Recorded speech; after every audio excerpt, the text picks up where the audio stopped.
Welcome to Dadsplaining, a weekly chronicle of all the weirdest, messiest, grossest, and funniest parts of fatherhood, hosted by two first-time dads. I'm Jesse. And I'm Brandon. And today we are going to be just catching up over some recent developments in the past week. I just took a trip to Disney World, left the kid behind, but I'm going to share some tips for parents considering family vacations, especially vacations to theme parks where you are bringing the kids. And then we are going to catch up with Brandon on the saga of Noah's ear infection. They just went through surgery yesterday.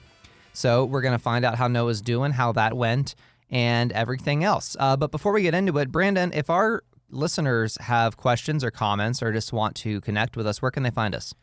You can find us on all major social media, Facebook, Twitter, and Instagram at Dadsplaining Podcast. You can drop us an email at dadsplainingpodcast@gmail.com, and you can find all of our episodes anywhere you get your podcasts. Yeah, and we are actually streaming live to Facebook right now. Our Facebook page is Dadsplaining, a Fatherhood Podcast. Be sure to follow us there. If you want to watch us live, you can actually hear the content, before we actually publish it.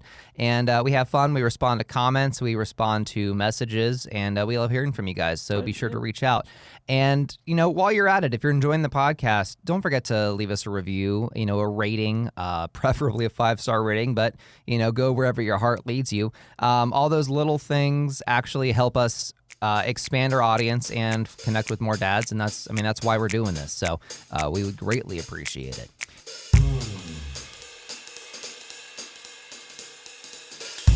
All right, so Disney World, Jesse, just came back from the big behemoth, greatest place on the planet of Earth. What was it like? How did you guys do? Yeah, so I don't remember if I mentioned this last week, but my wife and I took a trip to Disney World over the weekend. It was actually a work trip for the radio station. Yeah, totally work. Yeah. There was a lot of work involved, but there was also a lot of play.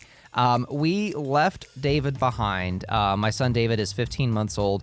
And, every parent is going to have a different vibe about this because every kid is different. But in my opinion, David was too young to go.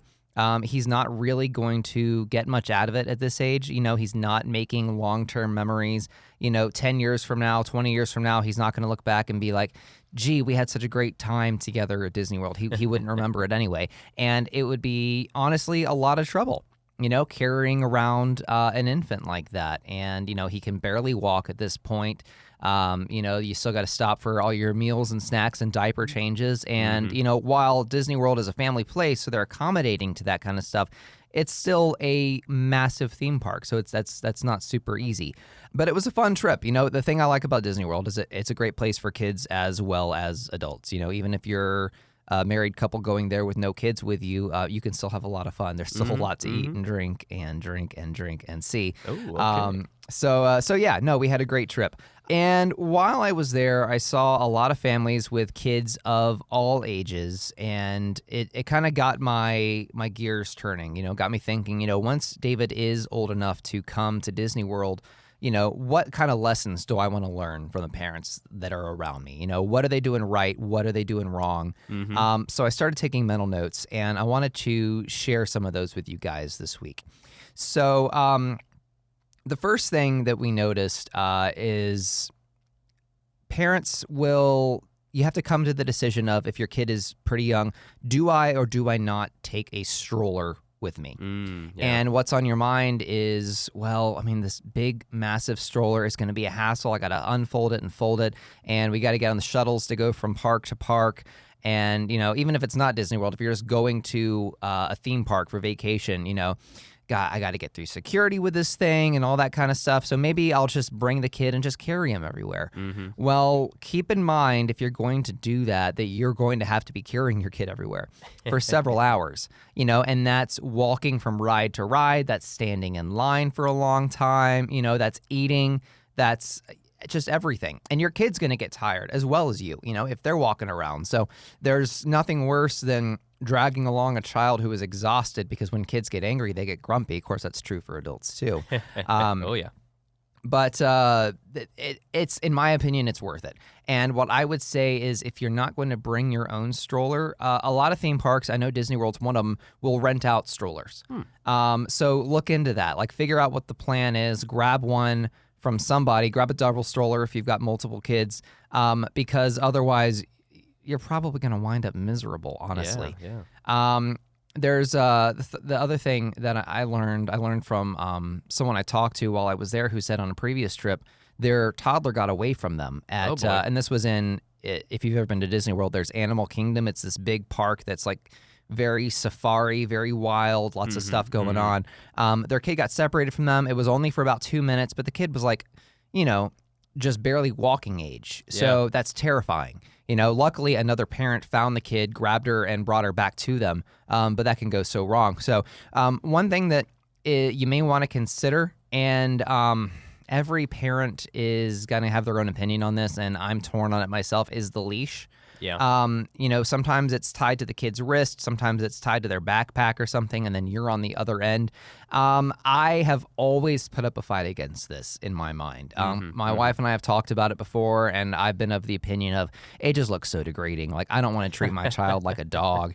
You know, I want to, I want to trust them to be able to yada, yada, yada. Of course, these are thoughts I had before I had a kid. Right. Yeah. You know, sure. now that I'm looking at it with different eyes, with a parent's eyes, I'm like, well, maybe I should opt for the leash. Like, I saw some parents with it at the park, and I was like, it actually doesn't look half bad. I mean, the kid, as long as they're not walking too far from you, they're not really going to feel it much. Right. And, maybe it's a good way to not get separated. Of course, it's going to have its own problems. Like, if your kid tries to get away from you and someone tries to walk in between you, they're going to get caught up in it, and it's going to be one of those, sitcom situations. But it's worth at least thinking about it, because these places are packed and it's really easy to lose sight of your kid. It'll happen to good parents and bad parents. My parents lost me several times as a child. I got lost at theme parks, at NASCAR races, in grocery stores. And if my kid's anything like me, he probably inherited that gene from me, and I'm going to have to deal with that as he gets older. So anyway, just something to think about. Also, there's a lot of waiting at theme parks like Disney World. You're going to get in line, and if you don't get the premium fast pass is what they have there, you could be waiting in line for 2 to 3 hours for some rides. Yeesh. So bring things to entertain your kids. Like, bring a backpack, stuff some coloring books and toys in there, something for your kid to sit down on the ground and doodle on or play with, because if they start to get bored, they're going to get antsy, and that's going to be a problem. So bring something. And then also, some places like Disney World will have things throughout the course of the line to entertain your kid for you. They'll have stuff on the walls, games they can play, things they can see and touch, and like animatronics and stuff. Okay. So, sometimes they'll think of that for you, but not every theme park is going to be that way. So just be prepared. It's good to have a backpack, and bring multiple backpacks if you can, but also consolidate. Like, you want to be prepared for everything. You want to have a refillable water bottle. You want to have a pack of snacks. You want to bring a change of clothes, because if you're going to a warmer climate, a tropical climate like Florida, rain is unpredictable. It has rained. I've been to Disney World twice, and it's poured on us both times. And it's really important. Bring a change of clothes. Bring a change of shoes if you can, or just bring some sneakers you don't mind getting sloshy. You don't really want to walk around, because as soon as the rain stops, it's going to get nice and hot again if you're going in the summer. And there's nothing worse than being wet and hot, because then you get sticky and sweaty. That's just that. Those are just some of the things that were kind of going through my mind. And as my kid gets older, I'm thinking the age for him is going to be around 4 years old. That's probably when I'm going to bring him for his first trip, if I'm still getting invited to go to Disney World for free, because it's super expensive if you're not getting some kind of discount. But that's probably at that point, I'm going to look back and probably listen back to this podcast and kind of be prepared like that.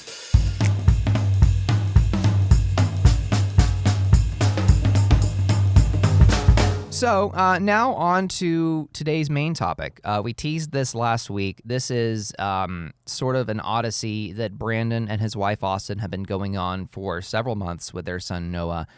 He's had chronic ear infections. It's been on again, off again. This is very common for kids, especially kids who are in daycare that are catching infections from other kids. My child David has had, I think, 5 ear infections in the past, I think, I want to say about 6 months that he's been in daycare, maybe a little less. And it's almost unavoidable, and it can get to a point where surgery is required. And for Brandon and Austin, it got to that point and it actually happened yesterday. So I want to turn things over to Brandon. Tell me, like, what's been going on? How did it go yesterday? Just give me all the details. All right. Well, we'll start with the good news. Everything went well. Great. Everything went according to plan. We got tubes in both of my son's ears, so it's a thing where you could just do one or the other. We did both. He needed to do both, just because he was getting double ear infections very commonly rather than just one or the other, or they would trade back and forth. So off the top, everything went fine. Everything went smoothly. It was quite an interesting experience, and also a bit of an uninteresting experience because going to get surgeries, no one would say that's fun. But really, Jesse kind of hit on where this all started, and so if you're a parent and you're thinking about your kid and you've noticed they have several ear infections, even Jesse's talking about 5 in the course of a short number of months. I mean, that's starting to pile up. You have to start wondering to yourself, like, when do you need to take some kind of action, right? For us, it really kind of depended on the medicine that you get, the antibiotics, and how that tends to work for your child. So we started this particular journey, if you will, back in, I want to say, December.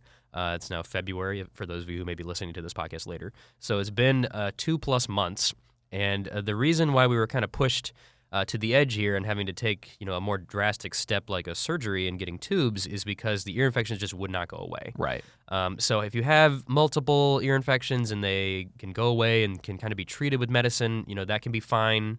It's when, if they keep stacking up and keep happening, you might want to continue to talk to your pediatrician about it, and they should be talking to you about, those other options as you come along that journey. But really, ours just was not going away this time. And this wasn't his first ear infection, but it was just a very long-lasting, a best-case scenario, the medicine would take care of it for a couple of days, maybe a week, and then it would come right back. So we really didn't have much choice at this point from our perspective. We wanted to do something. And ultimately, there's so many other things that get impacted by something like an ear infection that it's just a waterfall effect. They don't sleep well, which means you don't sleep well. I mean, this is standard territory for any new parent, but I mean, my son's coming up on a year old. Jesse's son's over a year old. Like, you should be at that point where you're getting a bit better sleep. Hopefully your child has taken to the sleep training and you doing a good job of sleeping. And Noah was kind of getting that way, but he never really got to really do it because he just had these ear infections and it kind of ruined a lot of the training that we had done for sleep. Yeah. So there's just such a waterfall effect. Even some of the subtle things like my son just being kind of cranky in general when he normally would be just kind of happy and positive.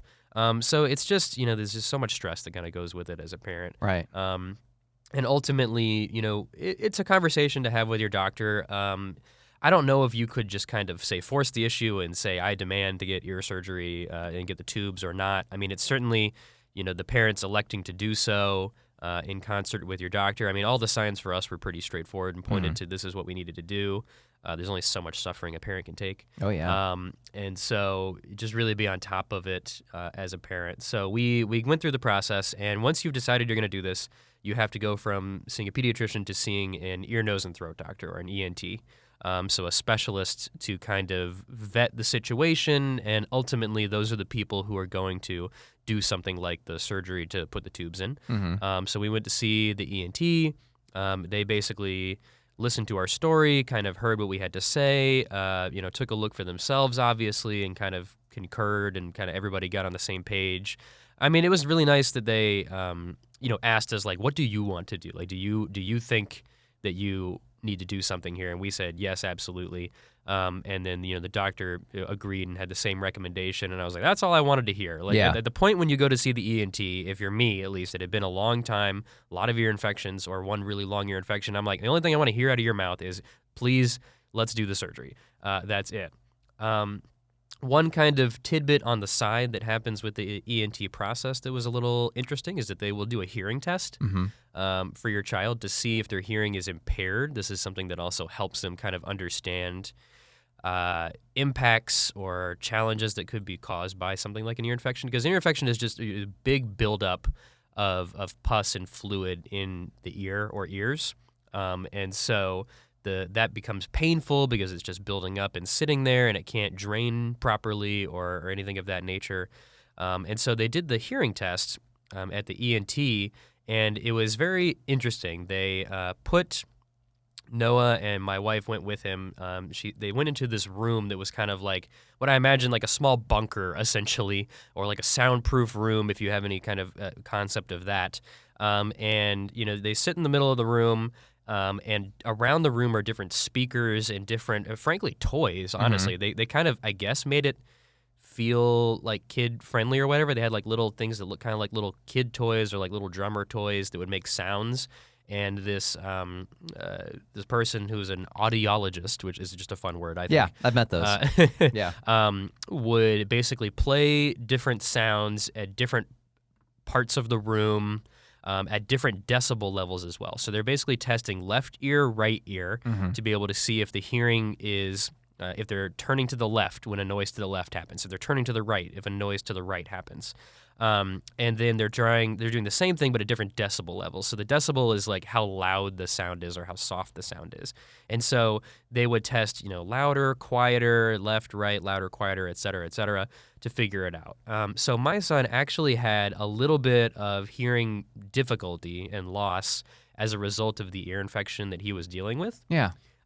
Basically, I can't remember the exact numbers, but I want to say it's something like at 20 decibels, we should be able to pick that up. It's subtle, but you should be able to pick up those kinds of noises, and he wasn't quite getting that. When it jumped up to like 25, 30, 35, I could be getting these numbers wrong, but like generally the scale, if it went up a little bit higher, he would pick it up no problem. Left, right, etc. But it's when it got kind of low and more subtle where, you might have a little bit of difficulty picking up what the noise is or where it comes from, but you should be able to kind of turn your head and be like, is there something going on over there? Right. So yeah, he did have a little bit of hearing trouble as a result. I mean, that's something that of course can be scary as well. You don't want to deal with any hearing loss or any permanent damage. Right. So of course, like not treating or, back in, decades past where maybe we weren't as advanced with our understanding of ear infections or being able to even do tubes, because I'm sure our parents' generation, they didn't even do that or have that as an option. Something like hearing loss could be a challenge that you have to face if you can't really address it, unfortunately. Yeah, gosh. So the hearing loss, or we say hearing loss, it was minor. Yeah. Is this something that is going to persist, or something that the tubes are going to be able to help with clearing it out? Yeah, shouldn't persist. So, I mean, when I say loss, I don't mean it's gone forever. Right. But just like hearing difficulty he was having. And so they test you when you come in, and I mean, I don't know if everyone has an ear infection when they're at the doctor, but my son did.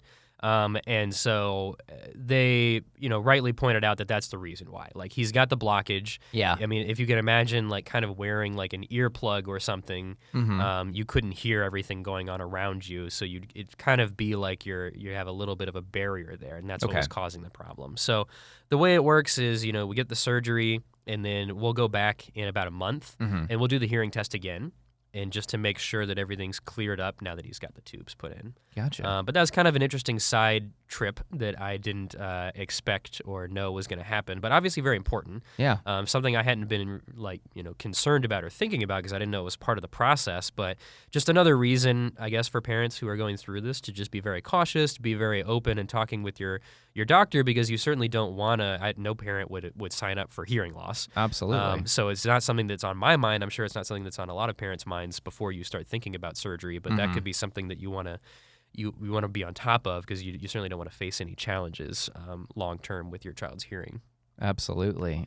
So these tubes, you say tubes, and I'm trying to figure out what to picture, because you're not seeing anything from the outside. It's all on the inside. So did they show you kind of what they've put inside of Noah's ears? No, they try to describe it, because tube is a bit of a misnomer. Like, if you're thinking like Mario plumber tube, that's not what we're doing here. It's not big. It's not humongous. They kind of described it as like a washer, like a little metal kind of disc, essentially, like a washer that kind of goes into the ear. So less, tube, rectangular, cylindrical kind of thing, and more like a smaller washer cylinder. So not too big. Not even like a long thing that winds its way in. It's like a small. Yeah, much much smaller. And I assume that is just because their ears are not that big to begin with. Sure. So what's trying to happen with the tubes is basically when you've got a small child, their ear canal is not kind of a straight shot. down and draining into your nose, mouth, etc. Yeah. It's a bit of a corkscrew. And that's what causes all the buildup. But that's why ear infections are like a common thing for kids, super young kids, but even a couple years old kids. Yeah. Before, like you and me, Jesse, after so many years, I don't know how long, our ears and our bodies and everything's growing and kind of straightening out and becoming a lot more straight. Mm-hmm. And so really, we're not going to have this issue because our canals are not, corkscrew. We don't have these like pockets Right. where things can build up as much, right? So that's really what it's trying to do. It's basically allowing for the drainage Mm-hmm. to occur, which will be done naturally at some point, but is having some trouble right now. Yeah. And this isn't something that every kid deals with. Like just because there's an area and it's a little tight and it's a little difficult doesn't mean it happens to every kid. But this is why it's kind of common. Mm-hmm. It's just the anatomy, physiology, whatever of having a child. And then another interesting tidbit with that is this is why the tubes are not permanent. Right. So Because that was my next question. Exactly. How So long are they there for? What's actually kind of funny, and I didn't really realize this either. I mean, it's my first kid, so I wasn't thinking about any of this before I had a child. Is that the tubes will fall out, and then they can be replaced if needed over and over again. So they'll come out on their own. Exactly. They will just Oh. naturally, like as the body, the ear canal, and everything is kind of developing, it will naturally morph and kind of shape itself and kind of push out the tubes along the way, and they will literally just fall out. Is Fall how out it of has the been ear. described to me. So, yeah, exactly. So you may wake up one morning and you'll see find a it little in the little bed. tube. Okay, yeah, exactly. So we'll notice it, and then you have a decision at that point where you would probably go forward with just seeing if ear infections kind of continue to be a problem for you, and if they do, you get tubes again. Yeah. Because it's a surgery every time, I don't know if you just go back in right off the bat. Probably not. I see. You want to see if you've obviously if the tubes have been pushed out, your ears are growing and developing, so hopefully that means drainage is improving and getting better, and you don't need the tubes maybe. Right. And I have heard that they can last kind of a decently long time, anywhere from like 6 months to like a year or 2 years maybe on the long end, just depending on the development, age of the child, etc. I see.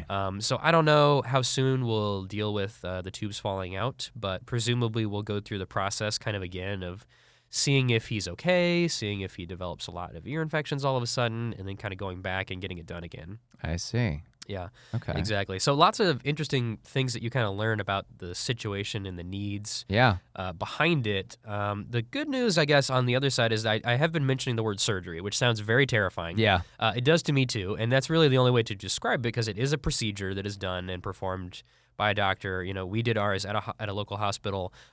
It's an outpatient procedure, so if you understand what that means, like you're not overnight, you're not essentially checking into the hospital. You're just kind of showing up for an appointment like you would with anything else for a doctor visit, but they are going in and actually performing surgery on the child. But then you're done after that. It's a very short procedure. Depending on how many ears they're doing, obviously 1 or 2. Yeah. if you have more than that, let us know. Very interesting. And so they said it takes about 10 minutes per ear. So very short procedure, maybe 20 minutes.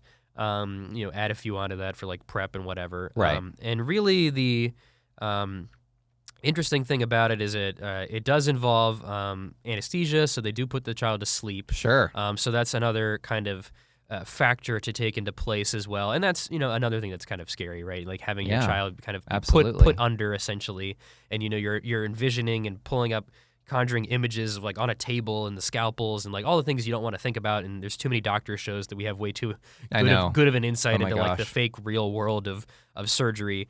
And it can be kind of scary, but I think it's the best kind of procedure because it is short and sweet, if you will, so you don't have to agonize over it for too long. Once they actually took my son back to do the surgery, it was very quick. Like there's not a whole lot of time to fret and worry while we were waiting, thankfully. And it's just you just kind of have to get over and get acquainted with and feel as good as you can about, the whole anesthesia piece and being put under and all of that and going through. Was that kind of a concern for you guys? Something that worried you? No, I mean, I think it's just, you don't really know what you don't know. Like, I don't, I think my parents are still unsure if it was me or my brother that had tubes, but I think it was me because there's a picture of me like on in an operating room with like a stuffed animal or something.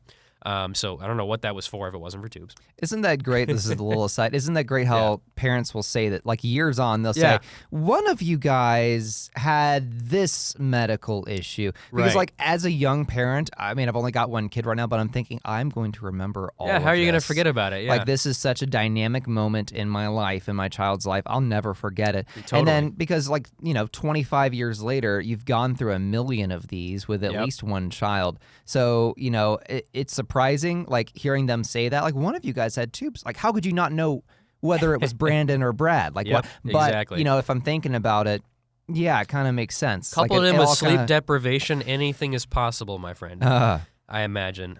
So everything went well as I mentioned, and I mean the doctors were all nice. Everyone came and talked to us and kind of made sure there weren't any questions. I didn't know a whole lot about anything, so that meant I wasn't too terrified of anything particularly. Oh, that's good. Like I couldn't walk you through the details of what they did and how they did it.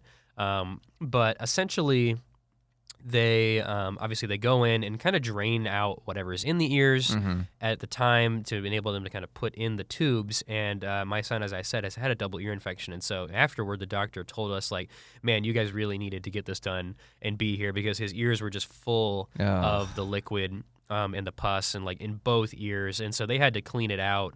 And clean out a lot of stuff to even get in there first. To get through to the eardrum. And do the procedure. Yeah, exactly. So they had to get in there to get to the eardrum. So, I mean, I'm glad for that. I mean, immediate relief because he got drained essentially for free. Yeah. right? Yeah, right. On the free drainage thrown in with every surgery. And then he gets the tubes, which will help prevent future drainage issues. Right. So, that's the nitty gritty, quick and dirty.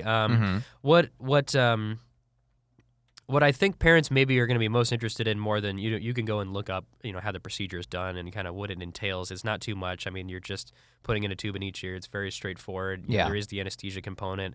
But after the surgery's over, the good news again is that it's a very minor procedure. There's no side effects. There's no anything. There could be some initial nausea because of the anesthesia. We didn't even have that problem. My son came back and fed him immediately, and he was fine.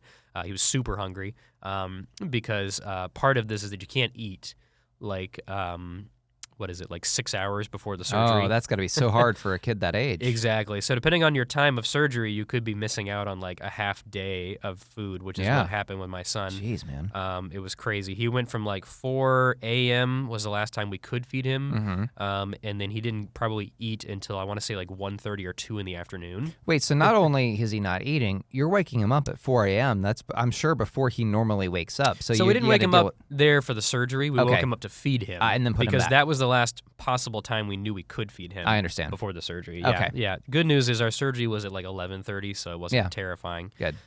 In terms of having to wake up super early. But yeah, just another weird quirk is you can't feed your kid up to 6 hours before.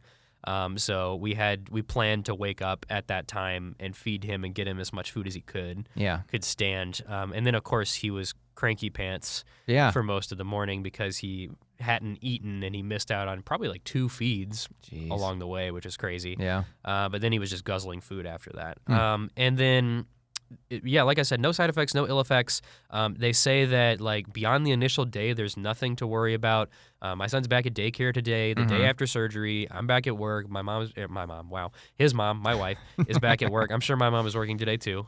And everyone's back to normal, and they really just don't remember anything. Yeah. Obviously, they don't have any problems. It's not like they're covered in stitches or anything weird or like lingering phantom pains from the surgery other than just maybe like some ear pain or anything of that nature. Well, I'm looking at a picture because I just got curious of what the ear tube looks like, and it is, like you said, very small. It goes right there in the eardrum, and this is a technical question: do they put it in where the eardrum was perforated, or do they make a new incision? Do you know? So it would depend, I guess, on if the eardrum is perforated or not. So my son, like a week before the surgery, his eardrum had burst on one of his ears. And so we were really worried that was going to cause an issue with the surgery. Are they going to be able to still put the tubes in, or does it have to heal, or however it works? And apparently it's iffy. So if there's kind of any breakage or perforation, they can potentially work with that because they do have to make room to put it in. But depending on if you have an eardrum rupture along the way, it could be an issue where you have to wait for it to heal so they can then go in and do the work that they need to do. So I see. it just kind of depends. But yeah, they do have to make room for it, obviously. So that when I talked about the drainage and getting everything out of the way, that's kind of what they're doing. They're getting all the fluid out there, and then they're making room to put in the tube, basically, and kind of popping that bad boy in there.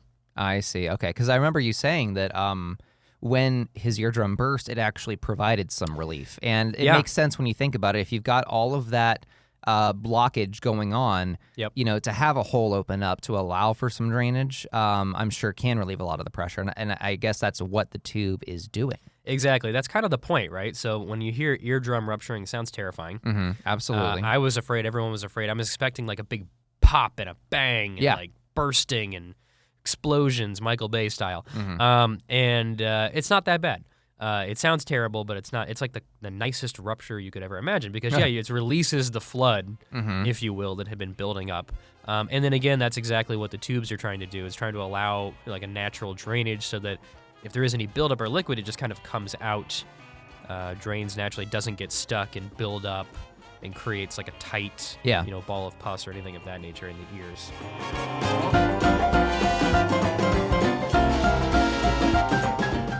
All right, well, that took care of all of the nitty-gritty details of the surgery, but one last thing I do want to comment on is just the experience of kind of going to the hospital and being there for the better part of a day, going through it, because it's something that I wasn't really prepared for, and really the biggest thing that I felt throughout this entire experience wasn't as much of the anxiety and the emotion and the fear that I thought I would, because I was overwhelmed by a lot of boredom. And I'm sure my son was, and I know my wife was as well. So to give you a fun time scale of how this happened, our surgery was planned for 11:30 in the morning. You have to be there 2 hours before is what they tell you to do. Wow. So we had to leave by like 8:30, 8:45, get there 9:30, check in at one place, then go over to the surgery, and then check in there, and then wait, and then you kind of do the triage thing where they confirm what you're here for, blah, blah, blah. There's some waiting. About an hour-ish before the scheduled surgery, we finally go back into the kind of surgery wing, if you will, and then we go into another, we go into our own kind of room, doctor room or whatever, and then you go through, the second, the third, the fourth, and the fifth step of telling people what you're there for, confirming everything, confirming you are who you are, confirming your son is who you say he is, blah, blah, blah. What are we here for? Left ear, right ear, both ears, mark the ears, every blah, blah, blah, blah, blah, blah, blah. And then there's a good bit of waiting. And so there was probably 45 minutes before the surgery was supposed to start, and I say supposed to start, where we had nothing to do but just kill time. And so when you have a toddler, there's not a whole lot you can do, and you just, if you're me at least, like I'm really the I'm not a germaphobe. I'm the opposite of a germaphobe, and my wife and I are kind of on the same page about that. Like we're totally cool with like playing and stuff, just about anywhere, outside, inside, whatever. But when you're at like another a building or, not even just a hospital, but we were at a hospital, right? Like I wasn't going to put my son on the floor and just have him kind of crawl around. No, that makes sense. It's a hospital. And like something about like a floor, like just an open floor, like if there's carpets, rugs, etc. Like I don't know why, it feels a little better for me. So we tried to bring like a swaddle to have him like have a little play area, but my son loves crawling around. And so he wasn't having any of that. And the best thing that could have ever been invented, or the best idea that anyone has ever had, saved our lives on this day where there was a lot of waiting. The hospital had these little push carts, basically. Think of like a red flyer wagon, but instead of a wagon, it was like a little, like what you imagine is like a little go-kart, essentially, that the kids can kind of get in and strap in. It's got the steering wheel and everything, and then it's got like the push handle on the back as a parent, so you can kind of steer them around. Nice. And so this was so cool to be able to have these, and they're like, yeah, if you guys want to just put your son in here and just kind of, tool him around the hospital floor, you can do that. And, they clean all of these, they sanitize them after every kid uses them for any germaphobes out there, because apparently that's, everyone's first thought was like, oh, I don't want to touch anything that the hospital has. But it was the coolest thing, and we killed like an hour and a half. I kid you not, because like I said, we only had so long to wait, but really the surgery got pushed back by at least an hour just how behind they were and all the other kids. They were in the queue ahead of us. So I spent, tag teaming with my wife, basically just pushing our son around this big kind of rectangular floor in his little push cart. The most adorable thing ever. Like, so cute. And there's other babies that are doing this too, just to add to the cute factor. And we're just in these little carts, just tooling around the office, like checking out the nurses. He's honking his little horn. He's having a good time. And it just kept him entertained the entire time. That's good. So it was just like a godsend. Like the best idea ever, because we just could not entertain our son any longer because we'd already been doing it for about 2 hours without him being able to move around, which was insane. So I'll post a couple of photos because it's just, A, it's awesome, B, it's incredibly cute, and it's the best idea that I'd ever seen for waiting. That's awesome. I mean, overall, I'm just glad that the saga has basically come to a close for you guys. Yes. Because I know that, the end was reassuring. Right up until the end was the boring waiting period. But before all of that were the months of worry, where you don't know what's going on, and the guilt that, like, my kid is hurting and there's nothing I can do. I mean, every parent goes through that, whether the kid is sick or hurt or what it is. I mean, right now, my son is dealing with a stomach infection of some kind.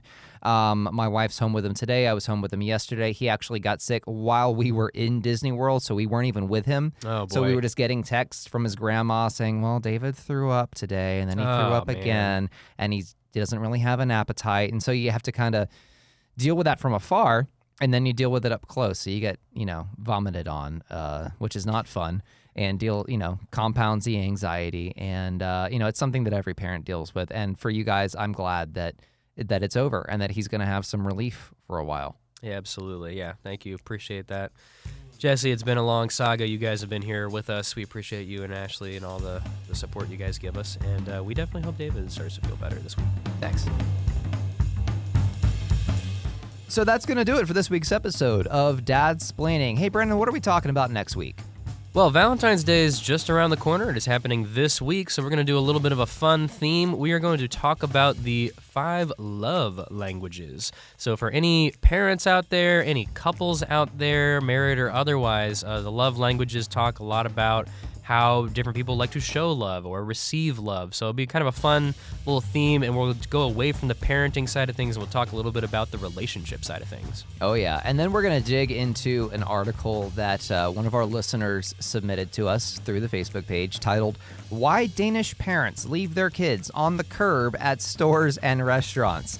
So the headline alone is enough to get some opinions out there. My helicopter parenting senses are tingling. So send us an email, send us a message if you got some thoughts on that, and we'll dig into it next week. But until then, Brandon, if our listeners want to reach out to us, where can they find us? You can find us on Facebook, Twitter, and Instagram at Dadsplaining Podcast. You can drop us an email at dadsplainingpodcast@gmail.com, and you can find our episodes anywhere you get your podcasts. Oh, yeah. Don't forget to follow us on Facebook so you can watch us record our episodes live. Be sure to send us an email, a comment, a question via any of those channels. Don't forget to leave us a rating and a review. And until next time, I'm Jesse. And I'm Brandon. And hey, Brandon, this week's dad joke is brought to you by Reddit user Capri Sun Monster. I kind of ripped it off from him. That's an amazing name, first of all.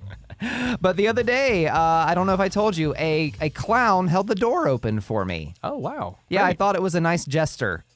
A nice gesture. Okay, I see what you did there. Say, Jesse, I don't know if you heard about this. It's a bit of a challenging, difficult story that is making the rounds on the news. Did you hear about the kidnapping that happened at school? No. Oh, actually, you know what? I forgot. It turned out fine. He woke up. Ah! Boo! Not that mine are any better. All right, thanks for listening. We'll see you guys next week.